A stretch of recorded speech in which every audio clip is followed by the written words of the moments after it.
Thank you for watching Scary Bear Attacks. If you like this episode, please remember to hit the like button and leave a comment or two, then subscribe and click on the bell to receive notifications of whenever we release new videos. Also, please remember to share them to your social media.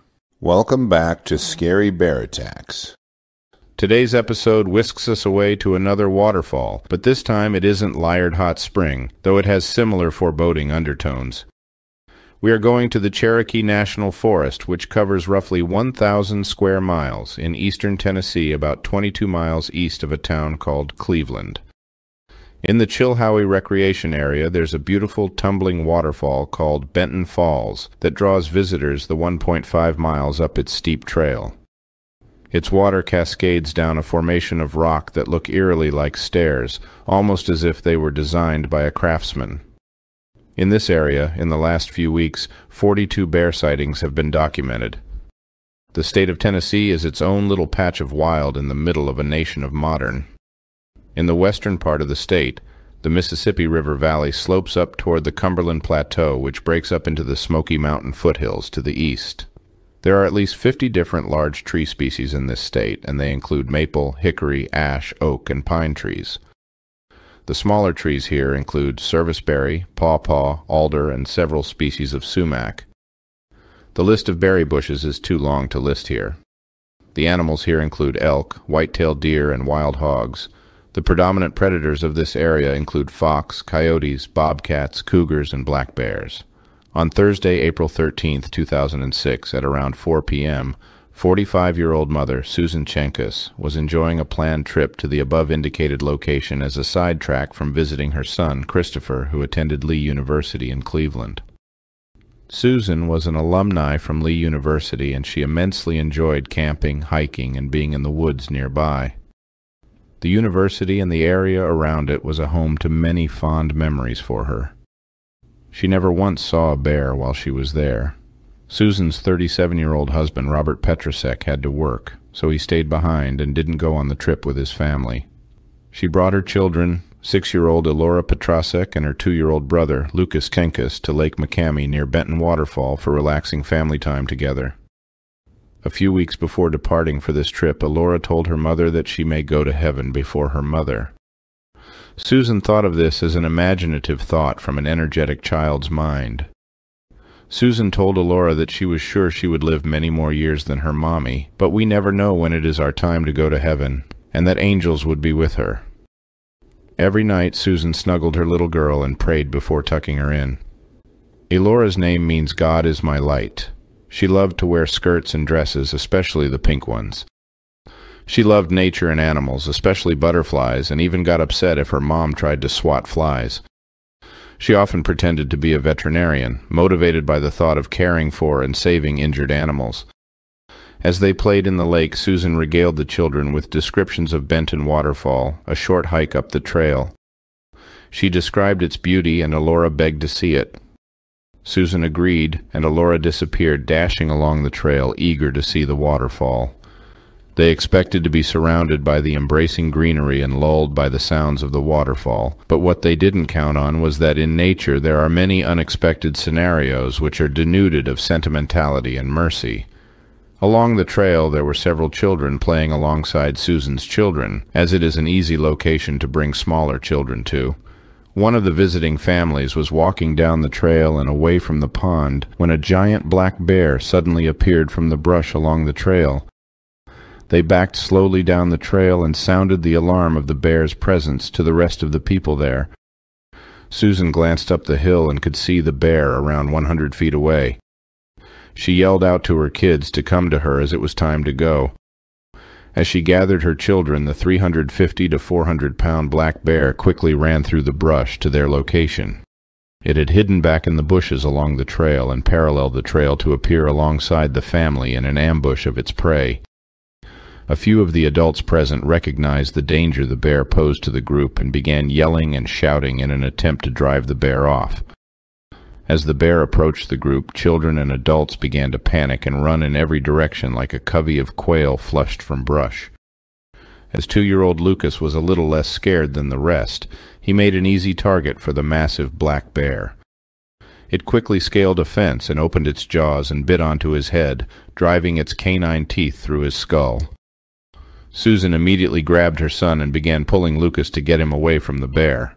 The others were throwing stones and hitting the bear with sticks to drive it off, but it was focused on Susan and Lucas. After wresting her son from the bear's jaws, she stared at the bear, silently praying that it would leave. As soon as she was convinced it would back down, she turned around to retreat safely with her children. The bear took the opportunity to attack her. It bit onto the back of her neck, puncturing it several times with its teeth and claws as it pulled her to the ground. Susan yelled to the bystanders to save her children. Overwhelmed with the terror of the event, Susan could do nothing to resist the power of the giant bear as it chewed on her and dragged her off the trail a few yards. She could hear the bones of her neck crunching under the immense pressure of the apex predator's powerful and dangerous jaws. Susan indicated that she silently prayed at that point, that God would make her unconscious, and she immediately blacked out. In all of the confusion caused by the appearance of the bear, Elora went unnoticed as she fled down the trail and away from her mother. Due to the noise and resistance raised by the people at the pond, the bear dropped Susan from its jaws and disappeared once again into the brush. A member of the family that was initially confronted by the bear used their cell phones to reach out to authorities. They organized a way to get Susan and Lucas out of the area to a trailhead for first responders to begin life-saving measures, and carried the two from the woods. When Susan regained consciousness, she immediately asked if her son and daughter were okay. That is when the first responders realized that Elora was missing. Rescue workers flooded into the site to search for her immediately. Susan and Lucas were transported by helicopter to Erlanger Health System in Chattanooga. As their rescuers were transporting her and her son out, they saw a bear up on the hill above them in a thicket. Danny Stinnett was the chief of the West Polk Fire and Rescue Department and was one of the first responders to arrive at the scene. Chief Stinnett and other first responders found Susan. As others worked on Susan, Stinnett took his .38 caliber pistol and crawled through brush uphill from the attack site. He had only traveled about 100 yards when he came face to face with a huge black bear. The bear was guarding the body of Elora and immediately charged toward the chief. He fired his pistol twice at the charging bear, and it immediately stood up on its hind legs in reaction to the impact and pain of at least one of his bullets, and then quickly disappeared into the brush once again. Stinnett was convinced he hit the bear, and knew that it would continue to seek out more people for food, especially since it was now injured. The rescuers immediately removed their shirts and covered Elora's body with them. One even stood guard over her body to make sure the bear didn't return to carry her remains off. Susan had 8 puncture wounds to her neck, as well as many claw and bite injuries all over her body. The medical staff said her wounds numbered too many to count. She rested in a drug-induced coma for 9 days while undergoing treatment for her wounds. She was in critical condition at the medical center and underwent 7 surgeries to repair damaged tissues. Her left thigh and right arm were severely scarred with huge gouge marks from the bear's teeth. She had to go through physical therapy to learn how to use her left arm again. She also lost 2 major blood vessels in her neck and could only talk in a whisper for a long time. Lucas was in serious but stable condition from the bite wound to his head. The bite piercing his skull healed quickly. Immediately following the attack, the Tennessee Wildlife Resources Agency brought search dogs out to the attack site. They scoured the area in search of the bear's scent trail for 1 day, but couldn't find one. They next brought out culvert traps as well as snares and baited them with sticky buns and donuts and set up a 1.5-mile radius around the attack site. They knew the bear might attack someone else or flee the area altogether to menace or threaten people again later. Time was of the essence in finding this bear and removing its threat to people. On April 16th, the bear was caught near the attack site. Believed to be the predatory bear, it was put down upon capture and its carcass was sent to the veterinary school at the University of Tennessee. It was found to be a male that weighed a little over 200 pounds, which is slightly larger than average spring weight. It was noted to be in good condition and had a regular amount of fat deposits in its muscles. It wasn't emaciated or starving. The bear's digestive system was not found to contain human remains or clothing due to too much time having elapsed since the attack. When its claws and paws were analyzed for DNA evidence, this bear was found to have had nothing to do with the death of Elora. On April 17th, a second bear was captured near the perimeter of the trap area in a leg-hold snare. It was transported alive to a holding center for analysis. The FBI analyzed this bear's claws for DNA and found Elora's DNA on its claws. It was immediately euthanized, and its carcass underwent a necropsy to search for any aggravating health issues that may be linked to the cause of the attack. This bear was also much nearer the reported weight of the giant black bear who attacked Susan and her family. The officials continued to monitor the area for bear activity until May 1st, but found nothing. Having determined that the bear responsible for Elora's death had been killed, the remaining traps were deactivated and removed. Rangers at the Cherokee National Forest commented that black bears typically avoid human contact or presence, citing that bears detect our presence well before we detect theirs. They note that aggressive behavior in bears can sometimes be caused by disease, parasites, or tumors.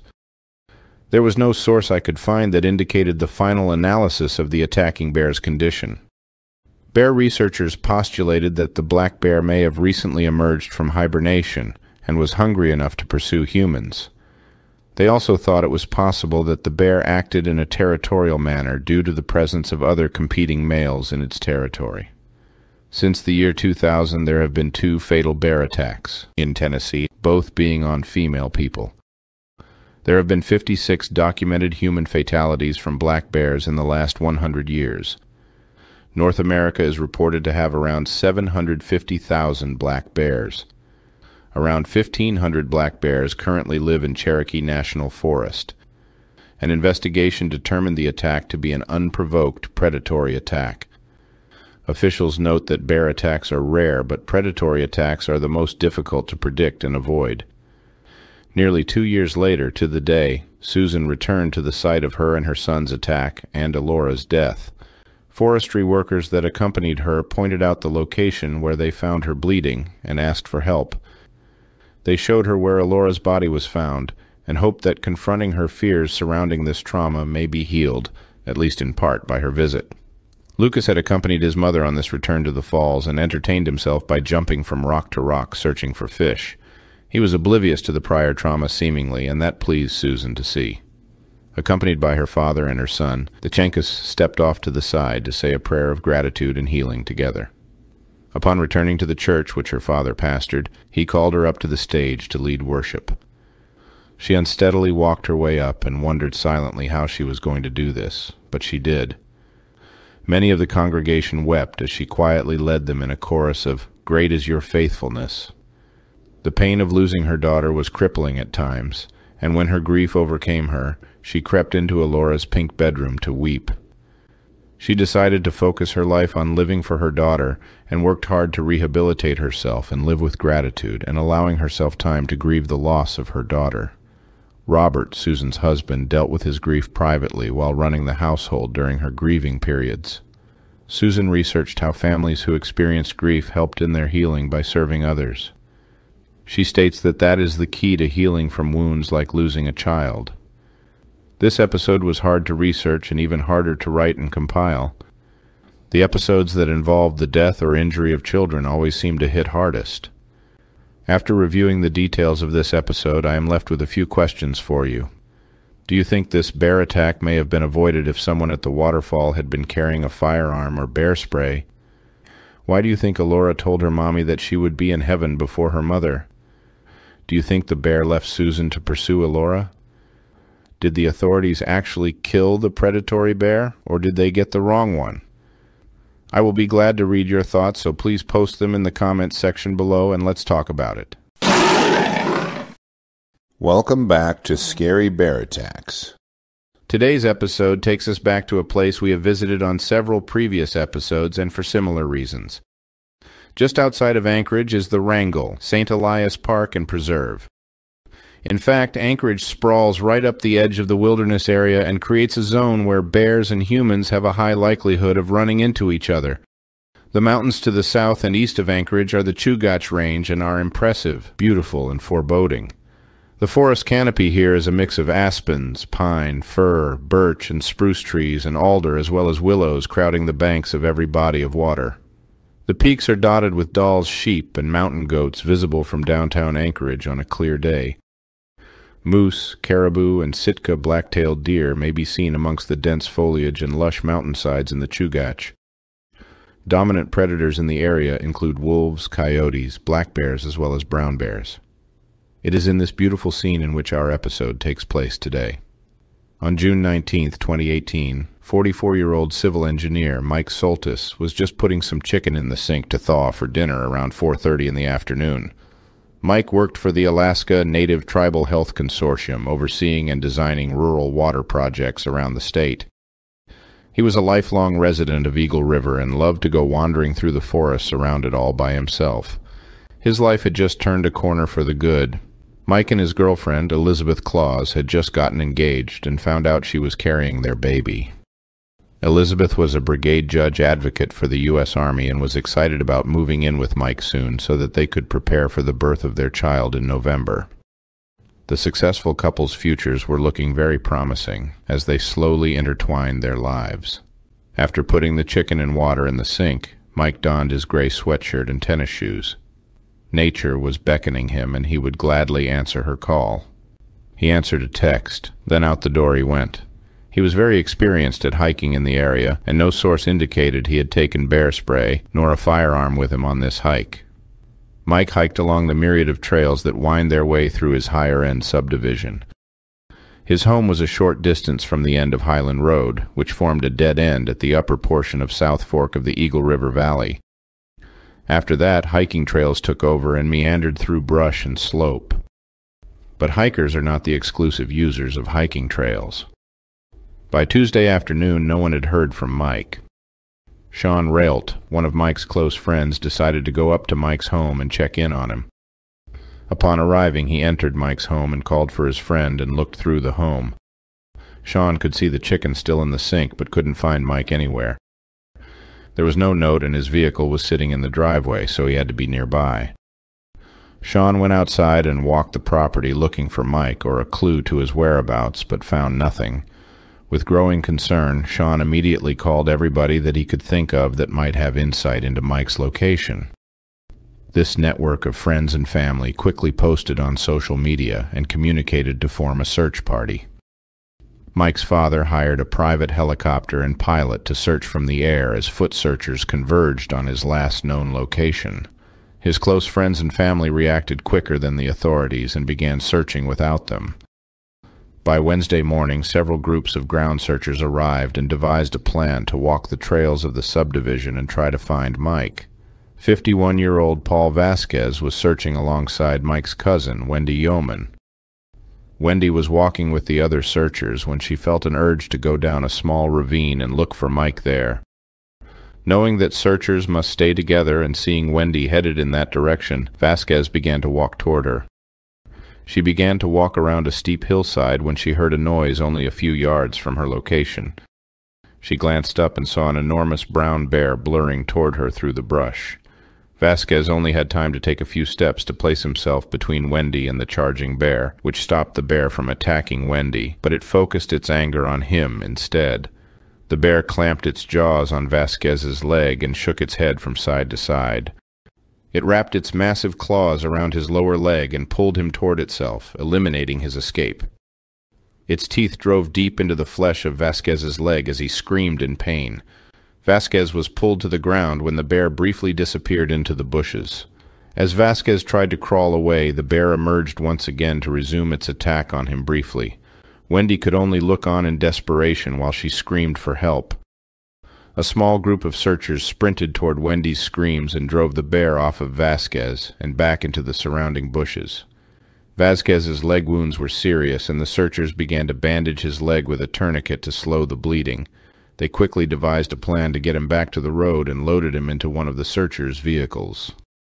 Vasquez was driven to the nearest hospital for emergency medical treatment. The authorities immediately announced that anyone in the area should stay away from the attack scene due to the bear's aggression. Once the searchers were removed from the area, APD officers arrived on scene and began searching for the bear.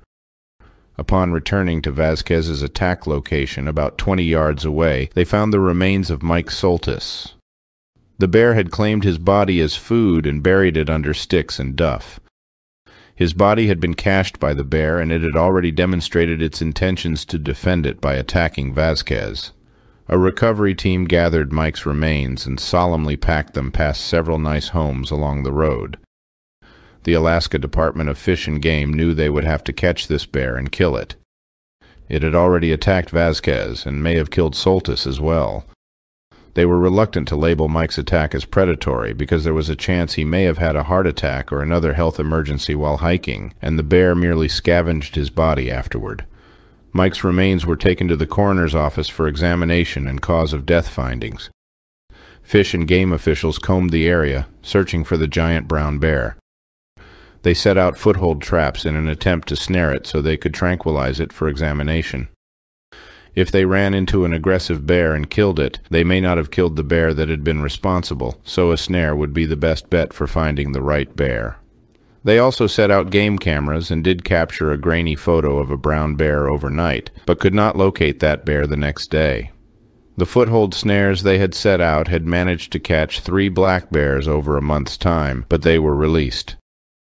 DNA evidence pulled from Mike's body determined that the brown bear that killed him was a female and was involved in his as well as Vasquez's attack. Although cubs were not reported by any witnesses, they were not ruled out either. A brown bear study conducted in Alberta, Canada, revealed that 2/3 of all cubs born to sows known to act aggressively toward humans become problem bears as well. They say that aggressiveness in general, but specifically toward humans, may be a behavior sows pass on to their cubs while they are reared. The study goes on to say that culling problem bears before they can reproduce may be a very good option to consider for cities like Anchorage. The Alaska Fish and Game report that they react to bear attacks on humans on a case-by-case basis. This means that if the bear exhibited predatory behavior, it would be viewed in a much more serious light than a bear defending its cubs, or a food cache. The prevailing strategy used by the Alaska Fish and Game in these types of situations is to tranquilize any and all bears they catch in the foothold snares, and take blood for DNA analysis. Before releasing the bear, it is collared for tracking purposes. Due to the fact that Soltis and Vasquez's attacks happened around a rural housing development, an unacceptable risk to residents was deemed possible, and the culling of any brown bears in the area would not harm populations. Alaska Fish and Game reports that there are estimated to be 250 to 350 black bears and 55 to 65 brown bears living within Anchorage's sprawling 1,958 square mile municipal boundaries. Mike Soltis' death was the 6th fatal bear attack in the last 6 years in Alaska. After reviewing the tragic and unexpected details of this episode, I am left with a few questions for you. Do you think that Mike's attack was predatory or defensive in nature? Do you think a well-established bear hazing program would have prevented this attack? Did the sow attack because she was protecting her cubs? Are you surprised that a brown bear was found living right next to a human housing development? Do you think this sow learned hostility toward humans from her mother while she was a cub? I will be glad to read and answer your thoughts, so make sure to post them in the comments section below and let's talk about it. Welcome back to Scary Bear Attacks. Today's episode takes us to what seems like, to me, an unlikely location for a bear attack. When someone mentions New Mexico, you probably think of the arid deserts and Spanish architecture that characterize the majority of the state. The last thing I think of is giant black bears. Well, the last thing I think of is leopard seals, but black bears are right up there on the list. Just south of the good side of the Colorado border lies a small town called Raton. To the northwest of the city is a broad expanse of rolling wooded mountains packed with elk and deer.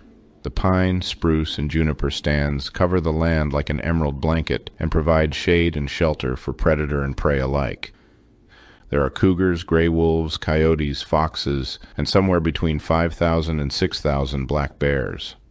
On the morning of July 25, 2018, local rancher Bridger Petrini was taking his bear hunting dogs out for a stroll. The fall bear season in New Mexico was a few weeks away, and he and his dogs were fine-tuning their skills. Bridger's father was a licensed professional guide in New Mexico. He started the business in 1985 and about 8 years ago sold it to Bridger to keep it in the family. Since then, Bridger had been the driving force behind the success of his family's guide service, and later on in the day, he had some business in town to tend to. Bridger led his dogs away from their home, down a rural road meandering through the junipers. There were many animals near his home, and it wasn't rare to see them or have his dogs react to them. He lived in this home with his wife Janelle and their 4 children. The kids experienced an embrace of nature many children never feel. As his dogs sniffed and explored, they came across a familiar scent along the road. Their ears perked up, and they suddenly bolted from the roadside and into the tree, baying as they went. Bridger knew this was the behavior they exhibited when they were on a bear scent trail, and was immediately alarmed at what he knew was to come. When hunting bears with hounds, the dogs are typically bound in kennels to keep them from obeying their training and breed instincts. They are bred to immediately and continuously pursue a bear until it is treed or cornered so that humans can either kill it or pull them off of the scent trail and back to their kennels. Without direct control over the dogs, this action was unstoppable until the chase culminated in the bear being treed or cornered. Hearing the commotion from the house, Bridger's 10-year-old son, whom we will call Daniel, yelled out to his father.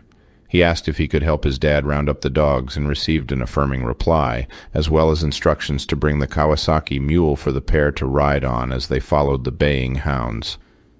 In just a few moments, Daniel showed up as his father directed him to. Bridger had brought his cell phone along but wasn't packing a firearm or bear spray. Janelle called him and asked him to come back and pick up his sister so that she could see a bear for the first time. Bridger knew this situation was not ideal, and told Janelle that the dogs had to be pulled off the bear's scent trail immediately to avoid injury to any animals involved. Daniel and his father put it along on the mule to finish rounding up their hounds. Janelle and Bridger's sister hopped into the family vehicle, a Toyota Tacoma, and began following the pursuit as best they could from the road. Janelle packed the 3 kids and Bridger's sister in the truck and departed the home, knowing that they may be able to see the bear at some point and would be able to reach Bridger and Daniel on the cell phone as they searched. Given the altitude of 6,500 feet and the moderate temperatures on the day, the bear and the dogs were soon tired. It was in the upper 80s, and that is fairly warm for this high up, so the conditions took their toll on the critters quickly. When hounds pursue a bear, it will try to run away or find a tree to climb. In the event it cannot find an escape in either of those ways, it will eventually turn around and stand its ground to fight its pursuers. This is exactly what happened beneath a rocky outcropping. Bridger could tell by the way the dogs bayed that the bear was not moving anymore, and knew that this may be a good chance to gather his hounds, so he and Daniel hurried to the location as quickly as the mule would carry them. As Bridger and Daniel approached the standoff, Bridger instructed Janelle and the occupants of the truck to park a ways away as he pulled the hounds off. He had pulled hounds off of scent trails and cornered animals many times before and didn't expect this time to be any different. He wasn't prepared like he would be when he was hunting with a client, but had to do what was necessary in less than ideal circumstances. Before Bridger returned to the bear and hounds, he reached inside his truck and pulled out his Glock Model 20 10mm pistol and stuffed it beneath his belt. Bridger's pistol was his standard sidearm when he guided bear hunting clients. He loaded it with 175-grain Hornady critical duty flex-lock bullets. This bullet is a hollow point round with a special polymer filler in the hole.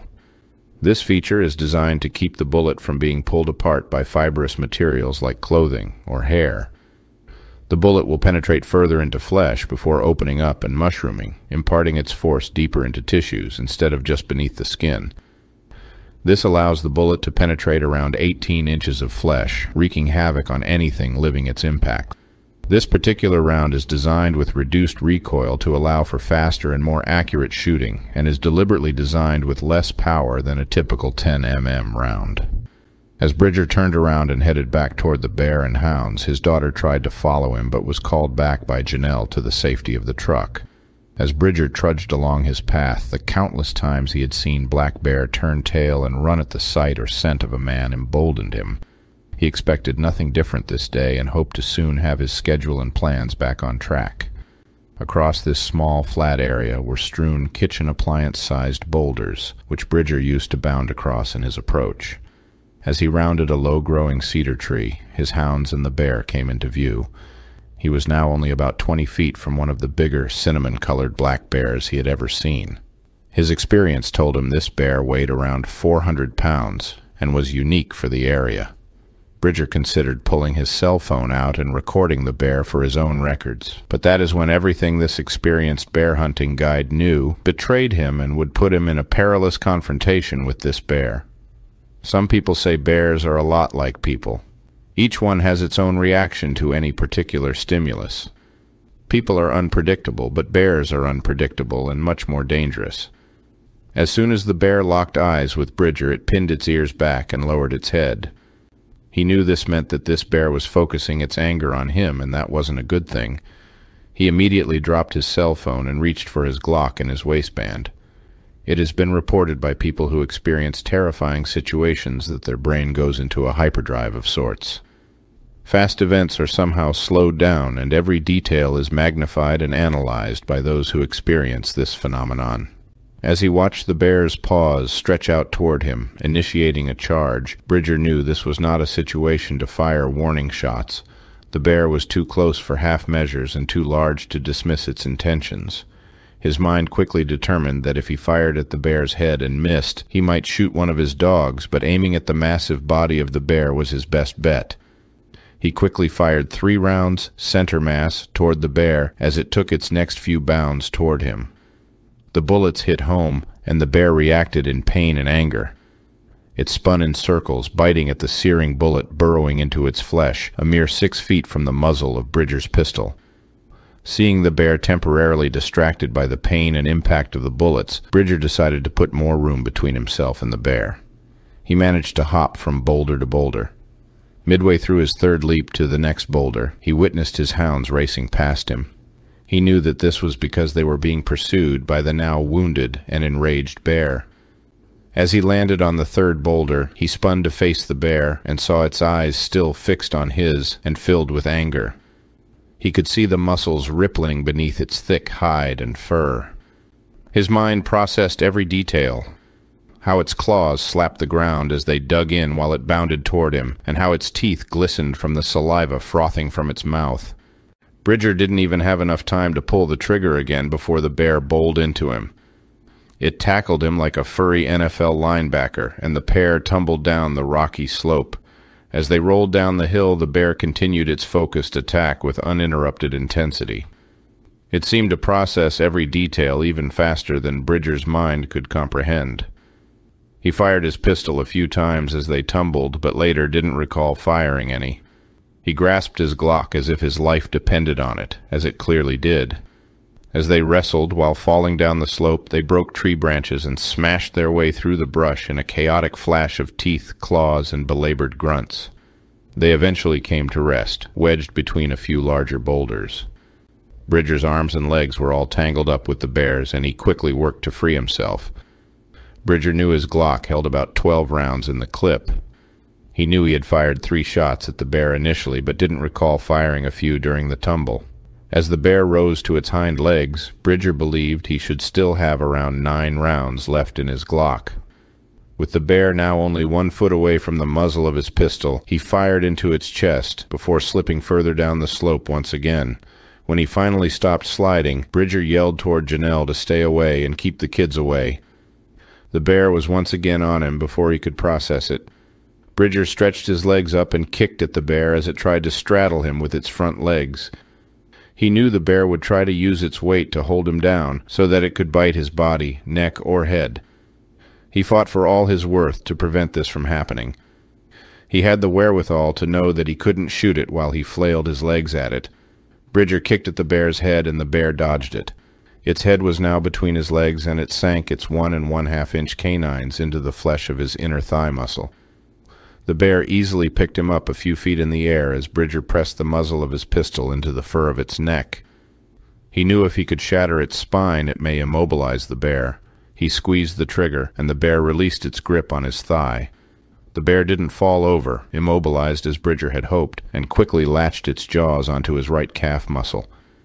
He saw a great opening for a headshot in the bear and pressed the muzzle into its fur once again and pulled the trigger. Instead of hearing the roar of another round fired, Bridger heard a disheartening click. The bear continued its attack on him as he racked another round into the chamber of his pistol, watching a live round slowly spin from his Glock. It was a fraction of a second before another close headshot was offered by the bear as it tried to tear the flesh of his calf muscle from bone. Again, Bridger pressed his Glock against the fur of the bear head and squeezed the trigger. This time a resounding clap roared from his Glock. The bear collapsed partially on top of Bridger, and the shift in weight sent both sliding down the slope once again. Bridger was face down with his head pointed downhill as they stopped sliding on the steep rock slope. The bear was above him and lay in a motionless, massive ball of splayed legs. Bridger tried to pull himself free from the bear, but its jaws were still tightly clamped onto his calf muscle. As they had tumbled and slid the last time, Bridger's flesh had become twisted around the bear's nose, preventing its jaws from releasing. Bridger was pinned between two boulders, and each time he tried to move, pain seared through his leg as the bear's immense size and clamped jaws stretched his calf muscle and flesh to its limits. He felt consciousness fading each time he tried to pull his leg free from the bear's teeth. Due to how he was contorted after the last fall, he couldn't see the bear. He reached his hand behind him and felt the bear's teeth with something moist in between them. He could feel his calf muscle still pinched between the bear's teeth. He couldn't move to free himself and was held in this hopeless position. Back at the truck, Janelle heard the shots fired by Bridger as well as his screams. She knew this was bad and couldn't hold back her need to help and make sure her husband was safe. She fought the children's desire to run to their father's aid and ordered them to remain in the truck with her. After a few seconds of unnerving silence, Janelle yelled at her husband and asked where the bear was. She was relieved to hear Bridger's reply that the bear was dead. Janelle and the kids all streamed from the truck and scurried around the slope to Bridger's side. Janelle could now see how the bear's jaws were wrapped in Bridger's flesh, forcing them closed. She tried to free his calf from the bear's jaws, but each time she moved any part of him or the bear, it caused Bridger to recoil in pain. The bear was far too massive for her to move and was wedged between boulders, holding it fast. Janelle immediately began placing call after call on her cell phone. She called the police and then went through their entire contact list of family and friends whom she thought may be able to help. She gathered the children together and prayed for help and peace over the situation. Within about 20 minutes, 5 of their friends had shown up to help.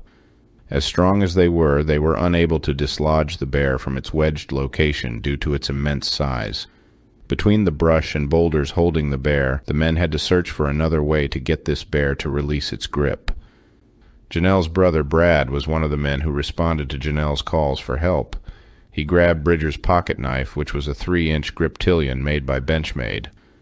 As you can see by the picture, this is not a large knife, but Brad began to slice away at the bear's neck in an attempt to cut off its head. The hope was that if they couldn't move the bear's massive body, maybe they could sever its head and untangle Bridger's flesh from its snout that way. When the flesh and hide were cut clear, Brad used a bone saw to finish severing the bear's head. Now, with the bear's huge head freed from its body, the men labored to untwist its jaws from Bridger's calf muscle.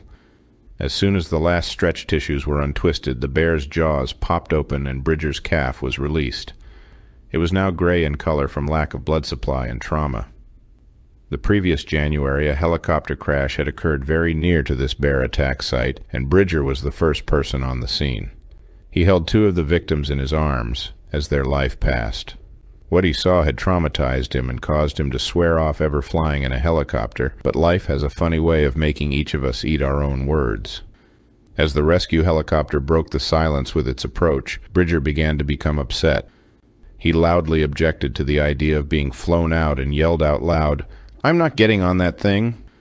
Due to the stress and trauma of the situation, Bridger began to go into a state of shock and convulsed. It was probably better for him to lose consciousness than face too many of his own fears after all he had experienced that day. As the female responder loaded Bridger into the helicopter, he looked up and told her he didn't want to ride in the helicopter. She calmly told him that she would make him a little more comfortable and reach across his chest and tightened a belt holding him on the gurney. She leaned down and whispered in his ear, "Honey, you don't have a choice." She quickly placed an IV in his arm and began to administer morphine to ease his pain. As soon as it took effect, Bridger said, "Let's go." After a helicopter flight through turbulent weather, Bridger and the crew safely arrived at a trauma center with a specialization in animal attacks.